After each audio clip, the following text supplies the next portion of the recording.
Thank you all for inviting me again this year. Jordan, there is life after being president. I served until January 1st of this year, and I completed my 2 years, including 1 year under COVID, and boy, what an experience. And having the opportunity to work in the industry as the principal lobbyist for private clubs, and also being president of a private club during the last 18 months was quite an experience. I understand exactly what all of the presidents are going through and your boards, and I just want to say, for what it's worth, thank you for all the service that you provide to your clubs, because as you know, our clubs are governed for volunteer leadership, and it's an important part of making sure that the clubs are strong and survive into the years ahead. So what I thought I'd do is, I have a whole slide deck put together, but we have a special guest here this morning as well. Congressman Tom Suozzi is here, and I thought it would be great to invite him to talk about what's going on in Washington from his perspective. Congressman Suozzi is on the Ways and Means Committee, which is an absolutely important committee that covers jurisdiction over taxes, Social Security, healthcare, and a number of other issues. But there were a couple of local issues that I wanted to touch on before bringing the congressman up here. And first, how many folks do we have here from New Jersey? We've got a handful, half a dozen or 10 or so. An issue that's come up in the New Jersey state legislature deals with pesticides, neonicotinoids. We'll just call them neonics because that's too hard to say this early in the morning. But basically, a piece of legislation that would restrict who can apply the neonic pesticides, and they exclude or provide an exception for agricultural folks that are certified to apply the product in an agricultural setting.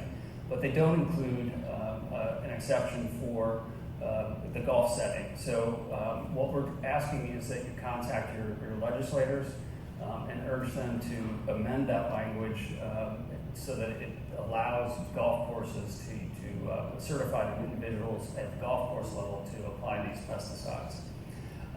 Again, it's not applied in golf or landscape or turf, and that's what we're asking for. On the left-hand side, or your right-hand side, is a sort of screenshot from the Golf Course Superintendents Association. Urge you to go to their website and you do the call to action and call their legislators.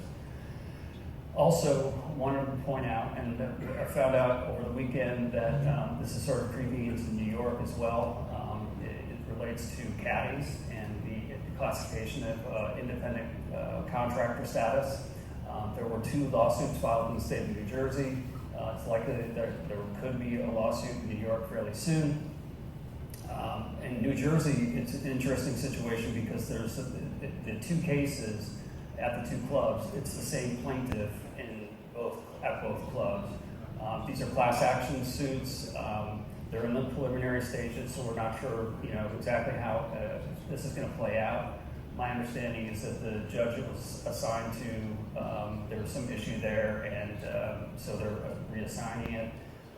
So this could play out over the course of the next couple, 3 years. I mentioned put on the slide here, Federal Wage and Hour Division and the Federal Trade Commission. The reason I mentioned those is the Wage and Hour Division is going to be probably stepping up their efforts when it comes to classification of workers. So it's something that clubs need to take very seriously.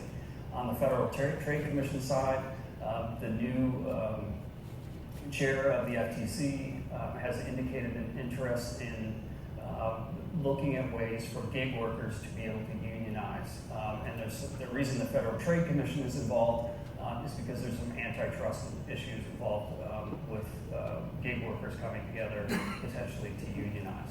So those are the local issues I wanted to bring up, and I thought if the congressman would be kind enough to come up and we can talk about what's happening in Washington and what we need to be aware of. Congressman.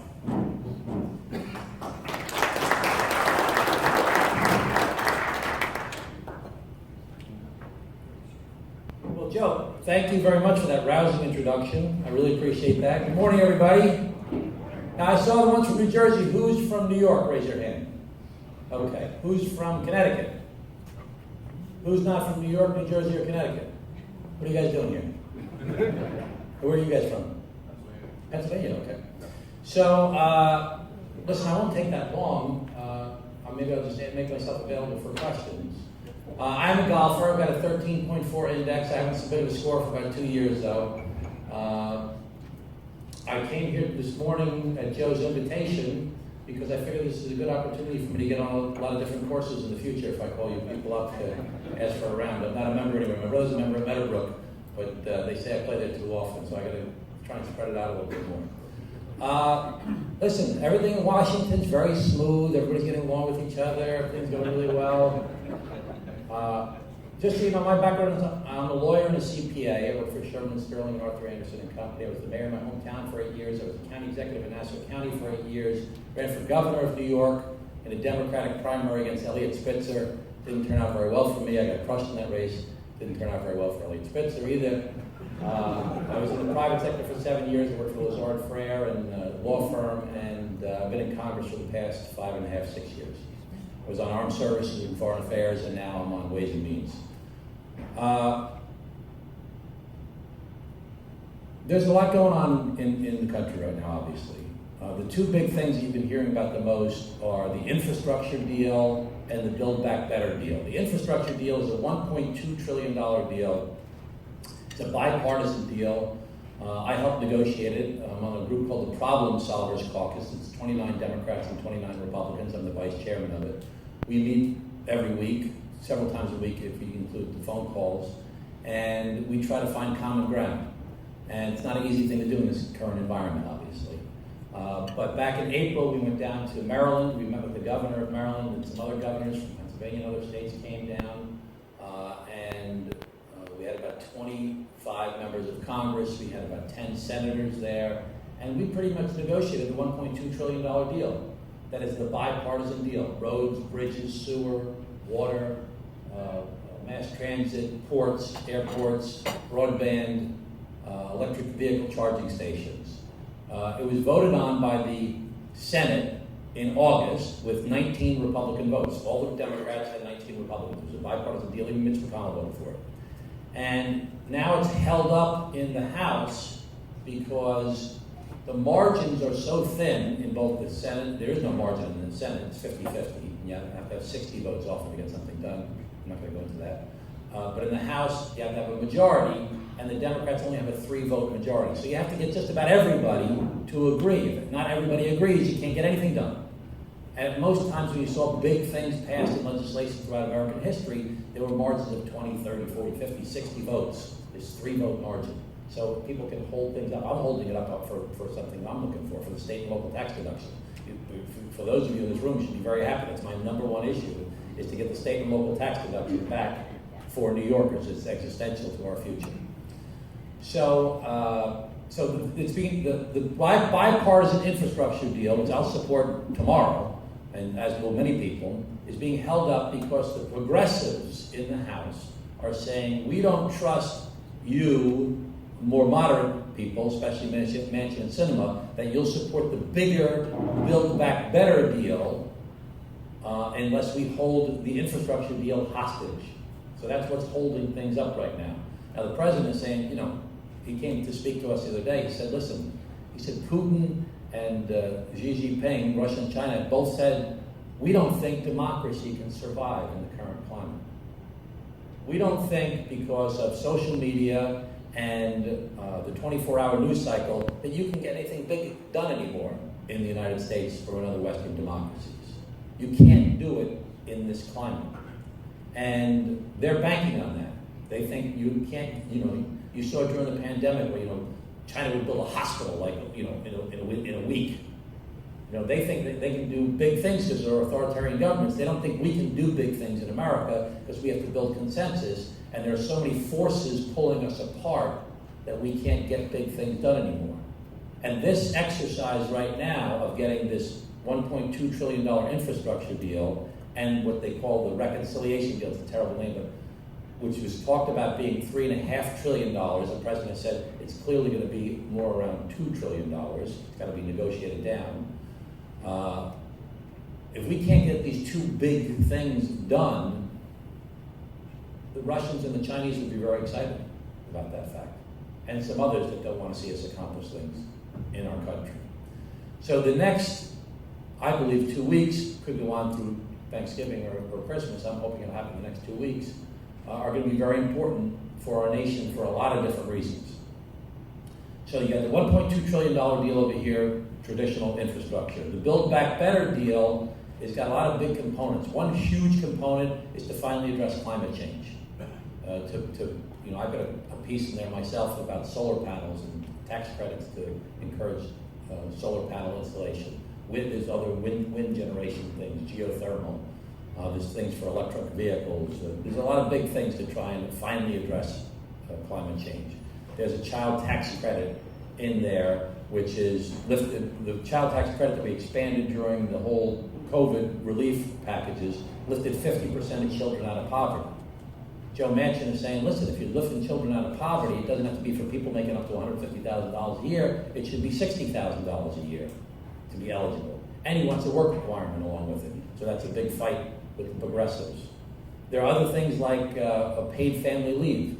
America is the only place, one of the only places in the country other than Suriname and Papua New Guinea that don't have paid family leave.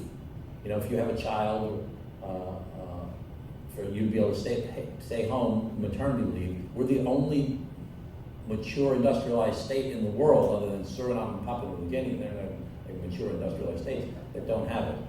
And there are other things like that. So that's a big fight that's going to be happening over the next 2 weeks. I think they're both going to get done. I think the $1.2 trillion deal is going to get done certainly in the next 2 weeks, or I should say very likely in the next 2 weeks. And the bigger $3.5 trillion deal, which is going to go down to no more than $2 trillion, could even be less, will also get negotiated. I'm hoping it'll happen over the next 2 weeks, but I can't say for sure. My one big thing in this whole thing is the 3-vote margin. I've been saying for 6 months, I've been working on this for the past 4 years, ever since they passed the 2017 tax bill. The capping of the state and local tax deduction at $10,000 was a direct hit at New York. The president, the previous president, and the Republican-controlled Congress decided that in order to pay for the tax cut bill, that they would pay for a big chunk of it, $600 billion, by capping state and local tax deduction at $10,000, because they knew that it would affect New York, New Jersey, Connecticut, Pennsylvania, Massachusetts, Illinois, California, Maryland, and other Democratic states the most. Why? Because our taxes are higher. We have higher taxes in our states. Why are our taxes higher? Our taxes are higher because we pay our teachers more. Our taxes are higher because we have the lowest rate of uninsured children and uninsured adults in the country. We're the highest rates of uninsured children and uninsured adults in America. Texas and Florida, the lowest taxes. We have a mass transit system. Mass transit system that we believe has delivered us one of the strongest economies in the world. New York State is the biggest net donor to the federal government. We send more money to the federal government in income taxes than we get back than any other state in the United States of America. So we have this mass transit system. It's expensive. We believe it's great for our economy. Texas and Florida don't have that type of infrastructure. They don't have that many sewers in Florida. That's why they have a red tide problem right now. They don't have regulation of their utilities in Texas. It got very cold out and the utilities shut down. We have a lot of regulations in place that make we believe our place better. New York State is no longer competitive, however. We're losing people in droves. And everybody in this room, maybe some of you in this room, have changed your residence to Florida. Why? Because it's cheaper, a lot cheaper. It saves a lot of money. It's killing New York State. When I was born in 1962, I'm 59, there were 45 members of Congress representing New York State. There were 435 seats, we had 45 of them. Today we have 27 members of Congress, and the new census is going down to 26. We have to make New York State more successful, more competitive, to make it more attractive for people to be here in order for us to survive, especially upstate New York. But a big part of what we need to do in the short term, immediately, is to get the state and local tax deduction back, and I'm fighting very hard for it. Let me just finish up by saying this. I'm just going to tell you my general philosophy, and then I'll answer any questions you have. America is founded on two great systems, capitalism and democracy. Okay? Capitalism is the best system in the history of the world, best economic system in the history of the world. It's lifted more people out of poverty, it's created more innovation, it's solved more problems, it's made things better for people than any other system in history. It's a system based upon competition. The smarter you are, the harder working you are, the luckier you are, the more innovative you are, the bigger risk taker you are, the better you're going to do. The problem is, some people are awful competitors. Babies are bad competitors. Senior citizens that are frail are bad competitors. People that have been hit by a car and are broke their back are bad competitors. People with mental health problems, drug and alcohol problems, other type of issues, bad competitors. We all went to school with people. Some people went to school with who are not that smart. Some people are smarter than other people. Some people are not good competitors. They're not going to do well in a system based upon competition.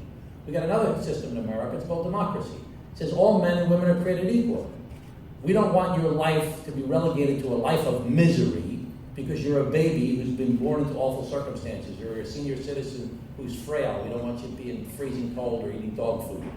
Because you've got a mental health or drug alcohol problem or you've got cancer or you got hit by a car. We don't want you to be relegated to a life of misery. We're going to put some protections in place. We're going to put protections in place to protect workers so they don't get their hands cut off. We're going to make sure that you can be more competitive if you don't put a filter on your smokestack, but we think there should be a filter on the smokestack so everybody doesn't get cancer. So the challenge of our society in America is how do we find a balance between these two ideas that are such great ideas? If you go all one way, all democracy, all men and women are created equal, you kill the goose that laid the golden egg. You put so much regulation in place, you put so many protections in place, you ruin the economic system that has made our country so powerful, that has lifted so many people out of poverty in the whole world.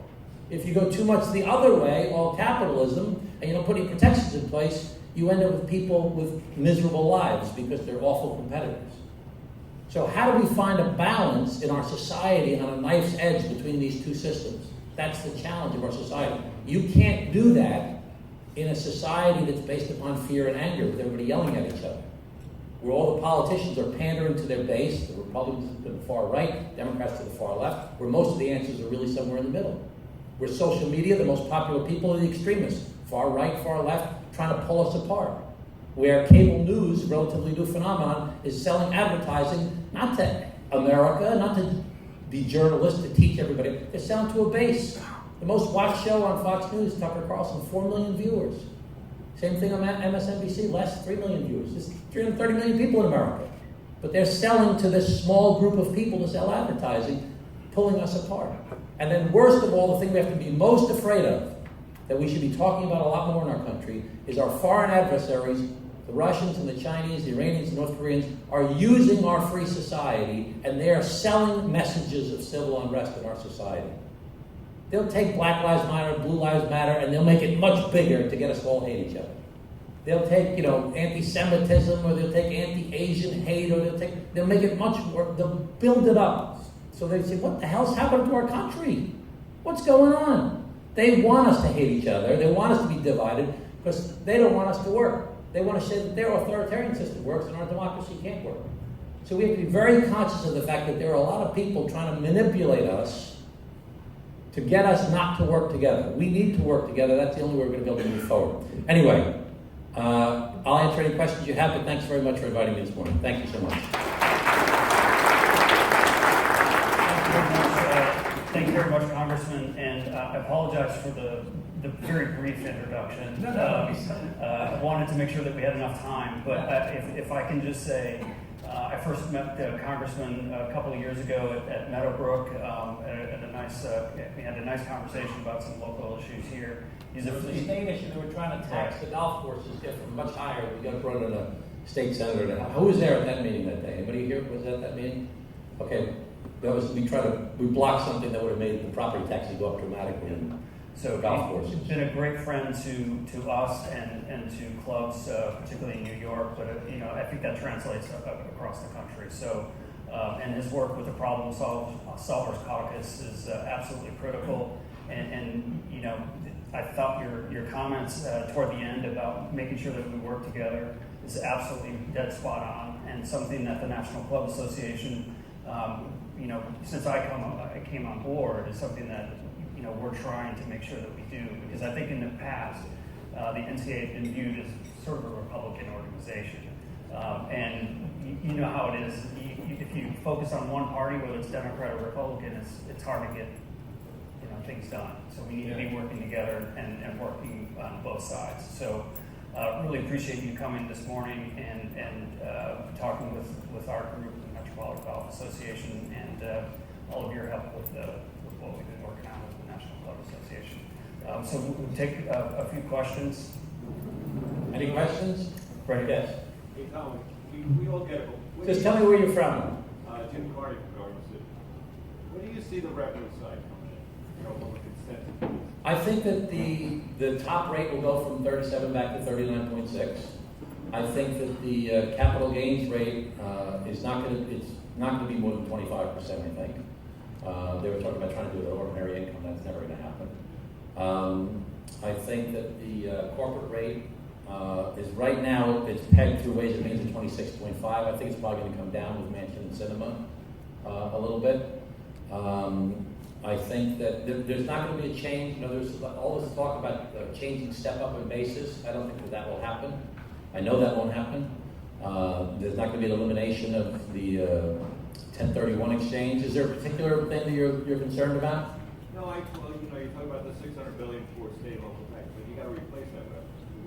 Well, I can't go into it now, but it's going to be a very clever thing. I'm not going to go into that now. But right now, nobody thinks it's going to get done. I said no salt, no deal. But I am pretty confident, based upon my conversations with the Speaker and with Majority Leader Schumer and with the Chairman of the Ways and Means Committee. And plus, I have the votes. I mean, if I don't get it, you know, we're going to get the state and local tax deduction back, and it will not blow a hole in the budgeting process. Thank you. Okay, anybody else? Yes. Hi, David Tolchin, I'm from Bonnie Breyer in Westchester. From what I read, the progressives in the House seem very dug in and unwilling to compromise. You seem to be telling us something a little different. You would know, as opposed to press reports. Yeah. I read what the Congresswoman from California says. I think it's for Washington State. You mean you're talking about Yes. Privilege Paul? Yeah, sorry. I knew she was from the left. Yeah. And it doesn't seem like there's that much hope for some sensible compromise. So I'm just hoping you'll tell us otherwise. Yeah, I think that first of all, a lot of people have dug in on a lot of different things. I mean, you know, Mansion Cinema dug in, the progressives have dug in. I've dug in on SALT. I don't make it as public as everybody else does. There's a lot of people who've dug in on a lot of different things. I think that the president started to get engaged more at the end of the last process. The only way it's going to get done is if the president comes in and does this himself. And that's just the way of the world. And, you know, as a practical matter, there's elections coming up in November. Terry Mcauliffe is running for governor of Virginia, Reelection in Virginia. He's been a popular governor, but the party in power in the White House, the opposing party always does much better right after those elections. Okay, so the Republicans are going to do much better in 2021 and 2022, just because that's just historical. You know, there's a lot of enthusiasm from people who are out of power, and there's less enthusiasm for the people who are in power. People like rest on their laurels. That's a historic fact. If Terry Mcauliffe loses in Virginia, all the people that are in tough seats are going to go running for the hills. They're going to be terrified, and you'll never get a deal done. So there's going to be, I called up someone at the White House the other day and was literally yelling on the phone, you guys better wake up. I said, you're not going to get anything done unless you get it done now. So I think you're going to see over the next 2 weeks an incredible amount of energy that'll be reflected in the papers, not everything, but it'll be reflected in the papers about getting a deal done in the next 2 weeks. You're certainly going to get the infrastructure deal done. I'm hoping you're going to get both deals done, but that's a long shot. People dig in to get their positions out there. They're trying to please their group of people that they're representing. But everybody knows that for the good of the country and for the good of their own politics, they got to get something done. Because people are sick of this shit. I mean, excuse me, but I mean, it's like, I mean, people are sick of everybody. I mean, if you look at the country, the far right is like, 6% of the country. The far left is like 8% of the country. The traditional right and left are another 10 or 15%. And then like 52% of the people in the country are the politically disengaged and the politically disenchanted. The people that are just sick of the whole thing. It all sucks. The whole system's broken. What's wrong? The people in this room, you have a tremendous obligation, okay? It's your job, more than anybody, because what are you? You're educated, smart, successful people. 60% of Americans do not graduate from college. We need you. We need you to be engaged in the political process. It can't be just at the cocktail party. It can't just be, joke at the, dinner. It's got to be like part of your lives. The founding fathers were always concerned that the biggest problem with democracy is that the people wouldn't be educated, people wouldn't be engaged. We need you more than anybody to help save our country, because we're really in trouble right now. And the problem is that not enough people are engaged. Most seats in Congress, I'm sorry for going on too long here. There's 435 seats in Congress, okay? Of the 435 seats, 380 seats are safe seats. You can't lose. Why? Because they're gerrymandered, they're drawn. You pack all the Republicans over here, you pack all the Democrats over there, you're in a safe seat. The only way that you can lose a safe seat is by losing a primary. Nobody votes in the primaries. 10 to 15% of registered voters vote in the primaries. They're often the nuts. It's often the far right for the Republicans, the far left for the Democrats. So the politicians in the safe seats are pandering to these small groups of people that have these exercised views that are so extreme, and they're trying to please those people because you look at gun violence, okay, background checks. 90% of Americans are in favor of background checks in America, okay? I'm going to talk to my Republican colleagues, very reasonable, smart, thoughtful people that love their country, are well educated. I'll say, hey, listen, background check, 90% of we've got to do. Say, yeah, I'd like to do it. I can't. I'd lose the primary. Because the people who vote in the primary are so far on guns that they won't even accept the background check. So it's like that on both sides, where people are pandering to their base instead of trying to do the stuff in the middle. That's why we need the people involved. Good points. And I would just say that, echoing exactly what you said, and we'll wrap it up here, but I think even the White House has acknowledged just recently there's been some public comments about the fact that the negotiations on these things cannot go on forever. They have to compromise. There need to be decisions made, and I think you're going to see the leadership making those decisions over the next couple of All right, weeks. thanks very much, everybody. Enjoy your golf.